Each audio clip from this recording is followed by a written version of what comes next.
नमस्कार, आप सभी का स्वागत है यूथ अध्ययन के चैनल पे।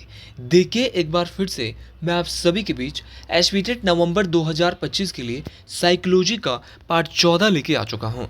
पार्ट 14 का जो पहला क्वेश्चन है, the concept of intelligent quotient और आईक्यू वाज डेवलप्ड बाय। देखिए बुद्धि लब्धि या आईक्यू की जो अवधारणा है वो किसके द्वारा दी गई थी। तो अगर बात करें आईक्यू की, बुद्धि लब्धि की, तो इसकी अवधारणा जो है वो विलियम स्टर्न के द्वारा दी गई। इस बात को आपने डिटेल से याद रखना है। अगर बात करें विलियम स्टर्न की, तो विलियम स्टर्न किस देश के मनोवैज्ञानिक थे? तो विलियम स्टर्न जो है वो जर्मन मनोवैज्ञानिक थे, जर्मनी देश के मनोवैज्ञानिक थे। इस बात को आपने डिटेल से याद रखना है। बहुत दफ़ा परीक्षाओं में क्वेश्चन पूछने वाला क्वेश्चन पूछता है कि जो विलियम स्टर्न थे उनके द्वारा बुद्धि लब्धि का जो ये संप्रदाय है वो कब दिया गया।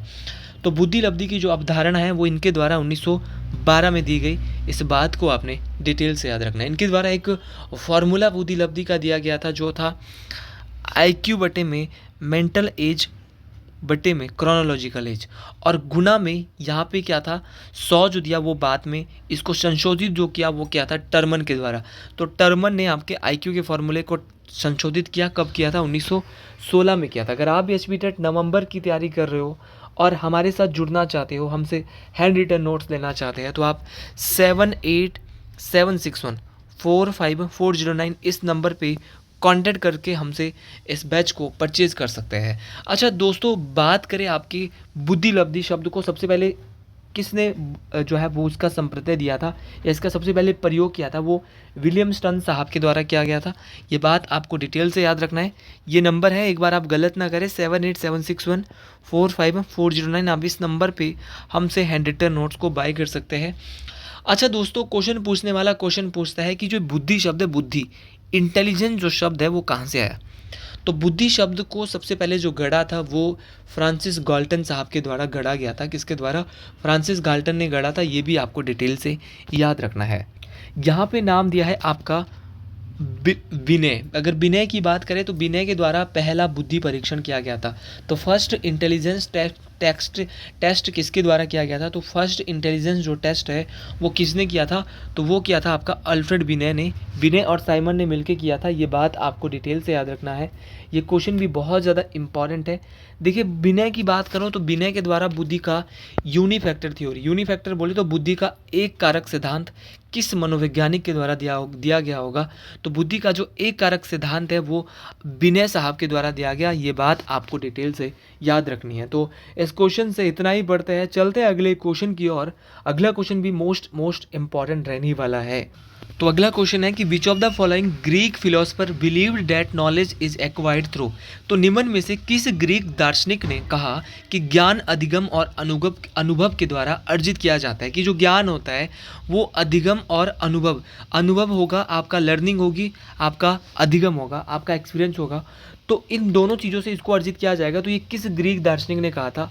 तो ये जो बात कही थी भाई, वो कही थी अरस्तु के द्वारा। अरस्तु ने कहा था कि जो ज्ञान होता है वो क्या है? अधिगम और अनुभव के द्वारा अर्जित किया जाता है। तो अगर बात करें अरस्तु की, तो अरस्तु के जो शिष्य थे, अगर अरस्तु की बात करें तो अरस्तु के शिष्य कौन थे? एक बार क्वेश्चन पूछा गया था साइकोलॉजी में ही कि सिकंदर महान किसके शिष्य थे? तो ये आपके अरस्तु के थे। और अरस्तु किसके थे? तो अरस्तु के गुरु का नाम था प्लेटो। तो ये आपको जरूर याद रखना है अरस्तु के बारे में भी। तो ये सारे क्वेश्चन मोस्ट इंपॉर्टेंट है। अच्छा दोस्तों, बात करें मनोविज्ञान की कुछ परिभाषाओं की। जैसे कि मनोविज्ञान की एक परिभाषा है कि मनोविज्ञान सामाजिक वातावरण में होने वाले व्यवहार का अध्ययन है। तो ये बात किसने कही थी कि जो मनोविज्ञान है वो सामाजिक जो वातावरण है उसमें होने वाले व्यवहार का एक अध्ययन होता है। तो ये बात कही थी वुडवर्थ। किसने कही थी? वुडवर्थ साहब ने कही थी। ये बात आपको डिटेल से याद रखनी है, ठीक है। ये बात मोस्ट इंपॉर्टेंट है।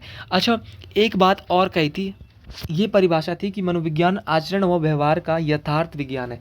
तो ये बात किसने कही थी कि जो मनोविज्ञान है वो आचरण व व्यवहार का यथार्थ विज्ञान है? तो ये मैकडूगल साहब, एक मैकडूगल जो मनोवैज्ञानिक थे, उन्होंने कहा था कि जो मनोविज्ञान है वो आचरण व व्यवहार के यथार्थ विज्ञान है। तो ये बात आपको ज़रूर याद रखनी है। ये बात भी मोस्ट इम्पॉर्टेंट है, परीक्षाओं में पूछी जाती है। अच्छा, एक और है हमारा, एक है जो स्किनर ने कहा था कि जो मनोविज्ञान है वो अनुभव पर आधारित व्यवहार एवं अनुभव पर का आधारभूत विज्ञान है। तो मनोविज्ञान अनुभव पर आधारित व्यवहार व अनुभव का आधारभूत विज्ञान है, ये किसने कहा है? तो ये स्किनर साहब के द्वारा कहा गया है। स्किनर ने कहा है कि जो मनोविज्ञान है वो अनुभव पर आधारित व्यवहार व अनुभव का आधारभूत विज्ञान है। इस बात को आपने डिटेल से याद रखना है। ये सारी बातें मोस्ट इम्पॉर्टेंट है, परीक्षाओं में पूछी जाती है। और मनोविज्ञान को व्यवहार का धनात्मक विज्ञान किसने कहा है? तो ये जेबी वॉटसन। किसने कहा है? जेबी वॉटसन के द्वारा मनोविज्ञान को व्यवहार का धनात्मक विज्ञान कहा गया है। इस बात को आपने डिटेल से याद रखना है।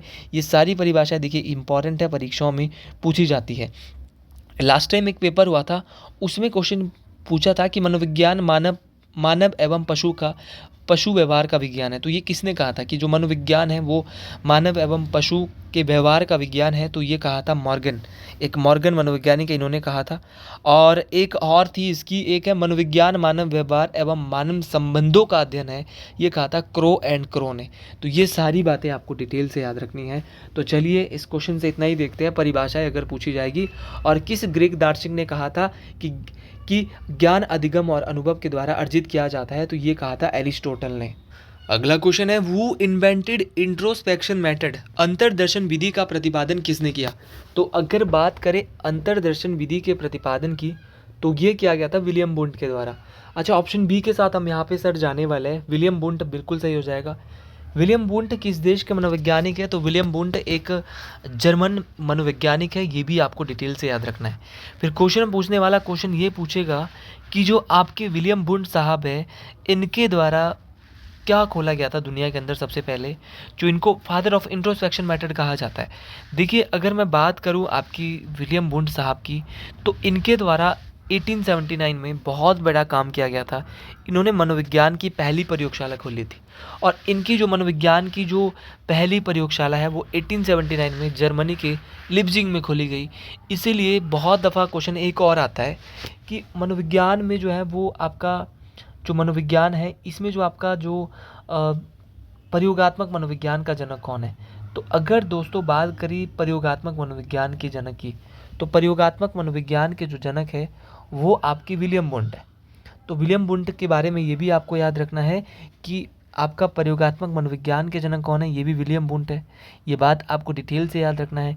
इनको फादर ऑफ इंट्रोस्पेक्शन मेथड भी कहा जाता है, ठीक है। तो ये सारी बातें आपको डिटेल से याद रखनी है, बेहतर तरीके से याद रखनी है। और जर्मनी के लिप्जिंग में इन्होंने मनोविज्ञान की पहली प्रयोगशाला खोली है, ये भी आपको डिटेल से याद रखना है, बेहतरीन तरीके से याद रखना है।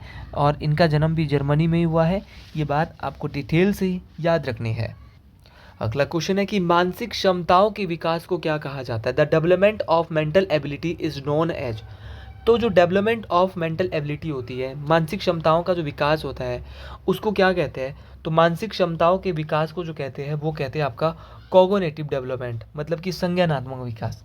जब भी हम हमारी जो मानसिक क्षमताओं का विकास हो रहा है, डेवलपमेंट हो रही है हमारी मेंटल एबिलिटी की, धीरे धीरे जैसे जैसे हमारी उम्र बढ़ रही है वैसे वैसे हमारी चीज़ों में भी हमारे बदलाव हो रहे हैं।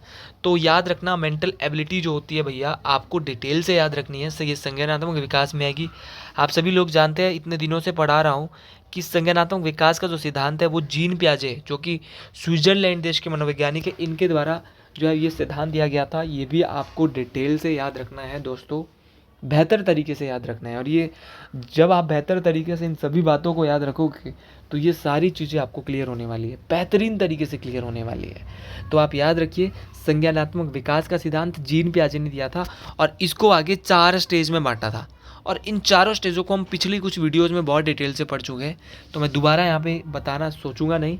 अगले क्वेश्चन की ओर बढ़ते हैं। अगला क्वेश्चन हम पढ़ते हैं, और बच्चों को नन्हे वैज्ञानिक किसने कहा था? ये भी जीन पियाजे ने कहा था। और बच्चों को सक्रिय ज्ञान का निर्माता कहा था। ये बात भी आपको डिटेल से याद रखनी है।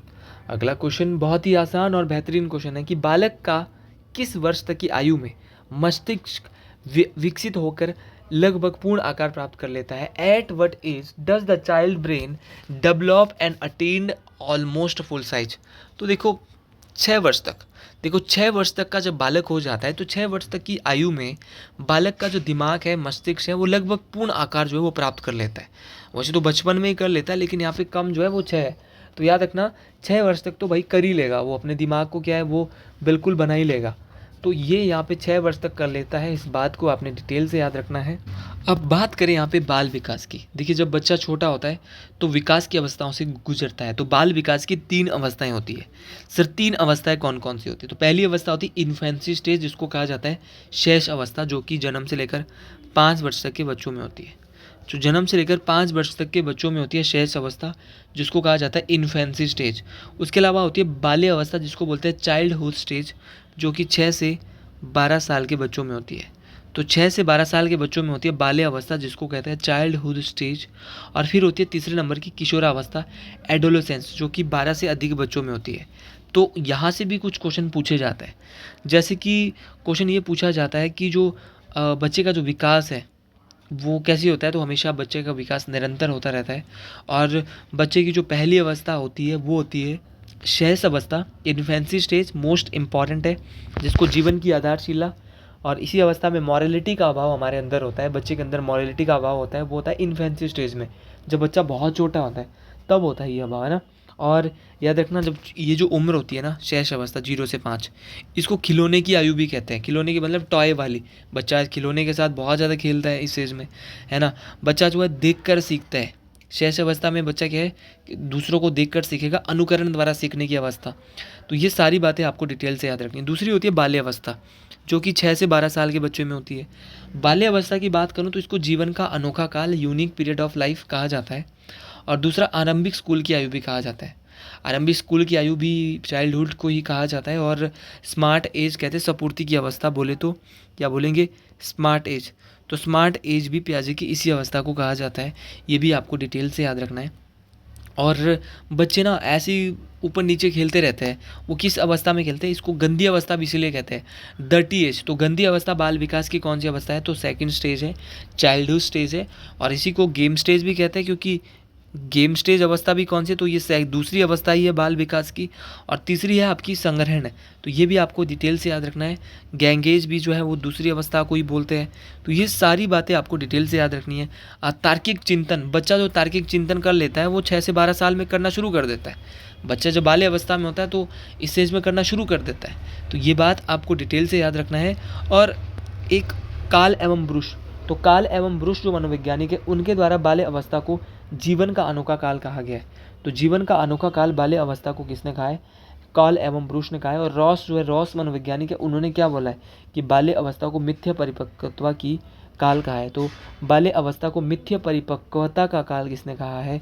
तो ये रॉस के अनुसार कहा गया है। और काल एवं ब्रुश ने कहा क्या कहा है कि बाल्य अवस्था जीवन का अनोखा काल है। ये बात आपको डिटेल से याद रखना है। अच्छा, आपका एक क्वेश्चन बहुत ज़्यादा पूछा जाता है कि बाल्य अवस्था की किस अवस्था को गोल्डन एज कहते हैं? तो गोल्डन पीरियड जो कहते हैं वो आपका किशोरावस्था को कहते हैं। ये किशोरावस्था बहुत इंपॉर्टेंट है। सबसे पहले किशोरावस्था की बात स्टेनले हॉल के द्वारा 1904 में की जाती है। आप सभी लोग बेहतरीन तरीके से जानते हैं, तो इन क्वेश्चन को ज़रूर पढ़िए बेहतरीन तरीके से। भाई अगले क्वेश्चन की ओर जाते हैं। और अगला क्वेश्चन भी बहुत इंपॉर्टेंट आने वाला है, तो आप ज़रूर हमारे से हैंड रिटन नोट्स परचेज कर सकते हैं, जो आपको बहुत कम रेट में मिलने वाले हैं। तो चलिए अगला है कि मनोवैज्ञानिक फ्रॉइड के अनुसार इड का आधारशिला किसे मानेंगे? तो इड की जो आधारशिला है वो सर आप किसे मान रहे हो? क्वेश्चन ये पूछ रहे हैं भाई यहाँ पे। तो जी हाँ, बिल्कुल बहुत अच्छा क्वेश्चन है, बहुत बेहतरीन क्वेश्चन है कि इड की जो आप आधारशिला है वो किसको मानने वाले हो? तो इड जो है आपका वो प्लीजर प्रिंसिपल पर काम करने वाला है। ये बात आपको डिटेल से याद रखना है। अच्छा, बात करें आपका, और उसी प्रकार कल के लिए क्वेश्चन पूछा जाएगा कि इड तो आपका काम करता है प्लीजर प्रिंसिपल पर, लेकिन आप ये बताइए कि जो ईगो है वो किस प्रिंसिपल पर काम करेगा? तो अगर दोस्तों बात करें ईगो की, तो ईगो जो आपका काम करेगा वो रियलिटी प्रिंसिपल पर। किस पे काम करेगा? आपका जो रियलिटी प्रिंसिपल है वहाँ पे काम करने वाला है ईगो। मतलब कि ego operates on the reality principle, वास्तविकता सिद्धांत जो आपका होता है।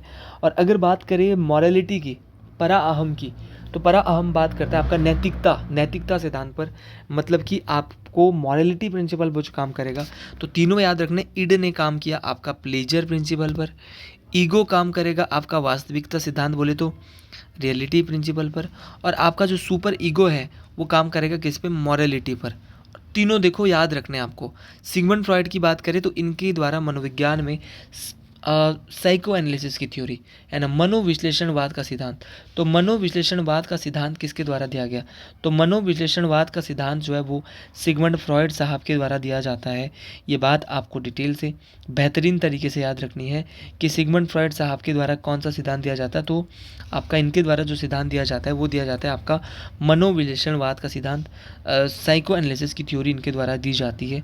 इस बात को आप डिटेल से बेहतरीन तरीके से याद रखें। ये सारी बातें मोस्ट इम्पॉर्टेंट है, ये सारी बातें परीक्षाओं में काम आने वाली है। अगला क्वेश्चन है कि आत्म केंद्रित स्वभाव के लिए व्यक्ति के व्यक्ति डैश व्यक्तित्व के होता है। तो जो आत्म केंद्रित होता है, जो खुद में ही रहता है, जो कि ज़्यादा बाहरी लोगों के साथ नहीं रहते हैं, आत्म केंद्रित होता है, आत्म केंद्रित स्वभाव होता है, जो अपने में ही रहते हैं, अपने अंदर।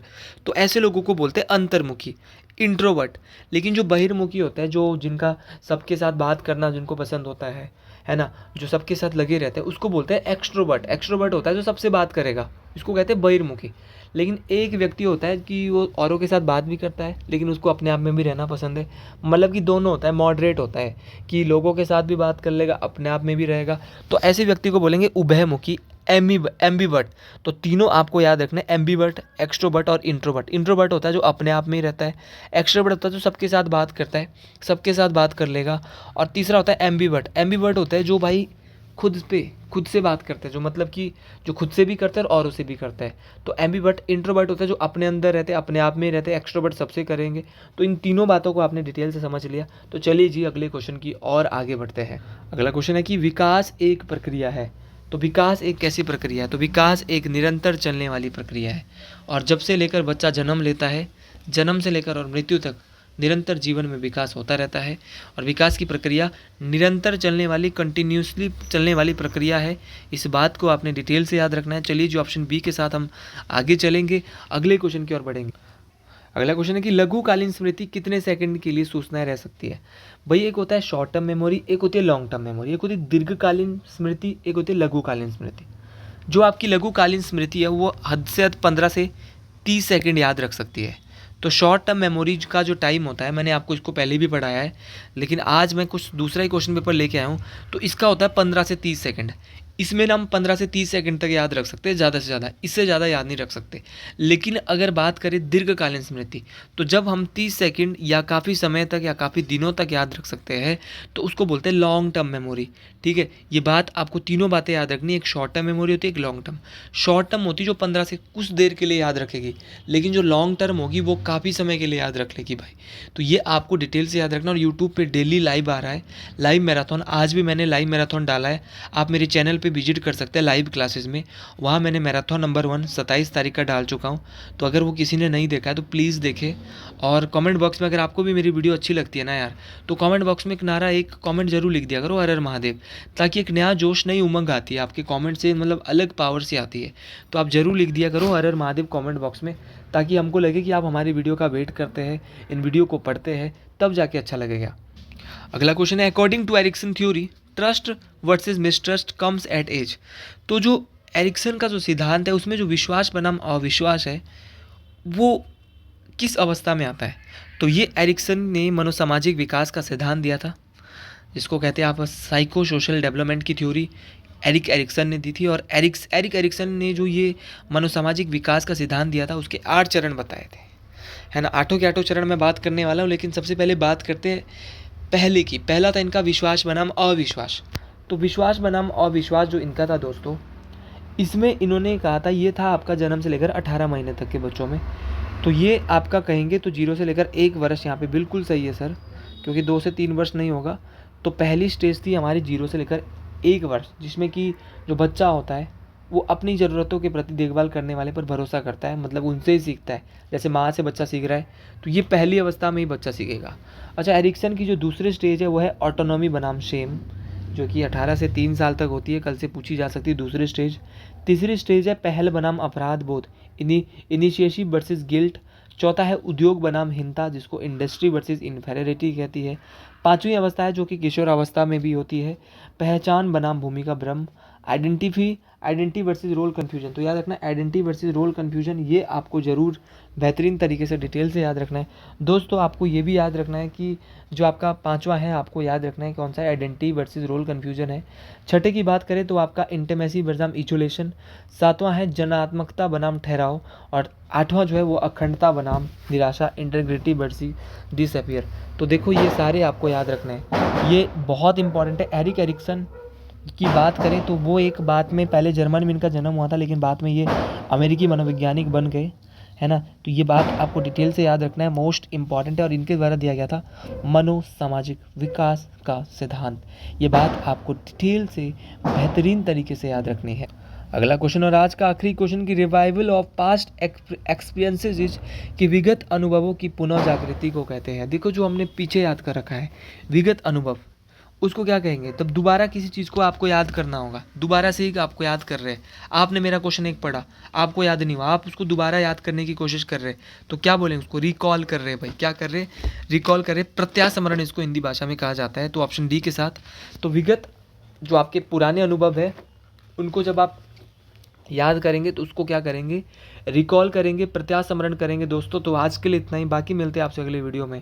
कमेंट बॉक्स में आपको भी वीडियो अच्छी लगी जरूर लिखें। हर हर महादेव।